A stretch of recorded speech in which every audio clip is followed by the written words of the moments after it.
নমস্কাৰ গাইছ, আজি আকৌ মোৰ নতুন মিনি ব্লগলৈ আপোনালোক সকলোকে স্বাগতম জনাইছোঁ। পৰীক্ষা পাছত বুলি নকওঁ বাৰু, পৰীক্ষা শেষ নোহোৱা আগতে আজি আকৌ NCC ক্লাছ এটা দিছে। সেইটো কথা লক্ষ্য ৰাখি ৰাতিপুৱাই গৈ NCC ক্লাছটো এটেম্প কৰিলোগে। ক্লাছ এদায় কৰি ওলাই আহিয়ে পোনপ্ৰথমে মই খুংনুং চিনিয়ক ঘৰত থলোগে। চিনিয়ক থৈ ঘৰলৈ আহি থাকোঁতে মায়ে ফোন কৰি ক'লে ঘৰত বোলে ভাত খাবলৈ একো নাই। মাৰ কথা শুনি মই পালোগে নলিপাম বজাত অলপমান মাছ আৰু কিছু শাক পাচলি লৈ ওলাই আহোঁতে আকৌ দীপাশ্ৰীয়ে ফোন কৰিলে বোলে মোকো লগত লৈ যাব লাগে। তাকে ভাবি আকৌ দীপাশ্ৰীহঁতৰ ঘৰ পালোগে তাইক আনিবৰ বাবে। তাইক তাৰ স্থানত থৈ ময়ো পটাপট ঘৰলৈ আহিলোঁ।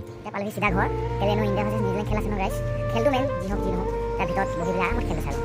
খেল চোৱাত ইমানেই ব্যস্ত হৈ গৈছিলোঁ যে বিয়ালৈ মাতিছে বুলি পাহৰি গৈছিলোঁ। সেইবাবে পটাপট প্ৰেজেণ্টটো লৈ বিয়া ঘৰৰ দিশে যাবলৈ আৰম্ভ কৰিলোঁ। বিয়া ঘৰ বুলিলে কি নোৱাৰাইছ, ইফালে চালে ৰিল বনোৱা, ইফালে চালে ফটো মৰা। এইখন বিয়াতো ঠিক একেই পৰিস্থিতি। এইবোৰ সকলো চাইডত থৈ চিধা পালোগে ৰিচিপশ্যনত, কিয়নো খোৱাটো মেইন। তিনিজনে লাইন পাতি বহি ল'লোঁ খাবৰ বাবে। আৰু এইফালে এতিয়া এইটো ভিতৰ পৰিস্থিতি।